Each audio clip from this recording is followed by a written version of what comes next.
গোলাঘাটৰ বাদুলিপাৰত গুৱাহাটীৰ সাংবাদিক সমাজে প্ৰদৰ্শন কৰিব এখন মহাপুৰুষীয়া ভাওনা। জুবিন গাৰ্গৰ উপজা দিনৰ লগত সংগতি ৰাখি 19 নৱেম্বৰত ভাওনা ভাগি প্ৰদৰ্শন কৰিব বাদুলিপাৰত। মহানগৰীৰ একাংশ জ্যেষ্ঠ কনিষ্ঠ সাংবাদিকে কৰিব ভাওনা প্ৰদৰ্শন। আৰু আজি ভাওনা ভাগিৰ বৰাখৰা গান্ধাৰীৰ অভিশাপ শীৰ্ষক মহাপুৰুষীয়া ভাওনা ভাগে অভিনয় কৰিছে প্ৰতিদিন টাইমৰ কাৰ্যবাহী সম্পাদক সুনীত কুমাৰ ভূঞাৰ লগতে কেইবাগৰাকীও সাংবাদিকে। মহানগৰীৰ কেইবাগৰাকীও আগশাৰীৰ সংবাদ প্ৰতিষ্ঠানৰ সাংবাদিকেও অভিনয় কৰিছে ভাওনাখনিত।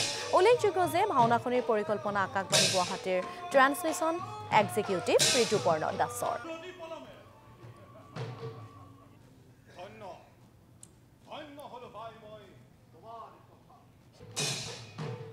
যোৱা মাৰ্চ মাহত যেতিয়া পাঞ্জাৱস্থিত শিল্পগ্ৰামৰ চৌহদত গুৱাহাটী প্ৰেছ ক্লাবৰ উদ্যোগত গুৱাহাটীত কৰ্মৰত সাংবাদিকসকলে গান্ধাৰীৰ অভিশাপ এই ভাওনাখনি পৰিৱেশন কৰিলে, তেতিয়া স্থানীয় ৰাইজে অলপ শলাগিলে আৰু আমাৰো উৎসাহ বাঢ়িল, অনুপ্ৰাণিত হ'লোঁ।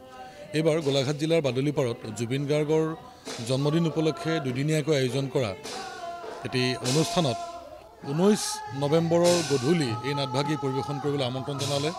আমি পুনৰ উৎসাহিত হ'লোঁ, উৎফুল্লিত হৈ পৰিল সাংবাদিকসকল আৰু দুগুণ উৎসাহেৰে গান্ধাৰীৰ অভিশাপ এই ভাওনাখনি পৰিৱেশন কৰিবলৈ প্ৰস্তুতি প্ৰায় সম্পূৰ্ণ হৈছে। আজি এয়া বৰ আখৰা চলি আছে আৰু দেখা গৈছে যে পূৰ্বতকৈ তেওঁলোক দুগুণ উৎসাহেৰে বচন আওৰোৱা, প্ৰৱেশ কৰা, যুদ্ধ কৰা এইবিলাকত নিমজ্জিত হৈছে, যাতে গুৱাহাটীৰ বাহিৰৰ দৰ্শকসকলক সাংবাদিকসকলে 24/7 এই জীৱন চক্ৰত বন্দী জীৱনৰ উপৰিও তেওঁলোকে যে নিজৰ এই প্ৰতিভা যে আছে সেই কথা প্ৰমাণ কৰাৰ বাবে, সেই কথা ৰাইজক জনোৱাৰ বাবে এইবাৰ তেওঁলোক সাজু হৈছে। আৰু আমি আশা কৰিছোঁ গোলাঘাট জিলাৰ ৰাইজে এই ভাওনা ভাগি উপভোগ কৰি সন্তোষ প্ৰকাশ কৰিব।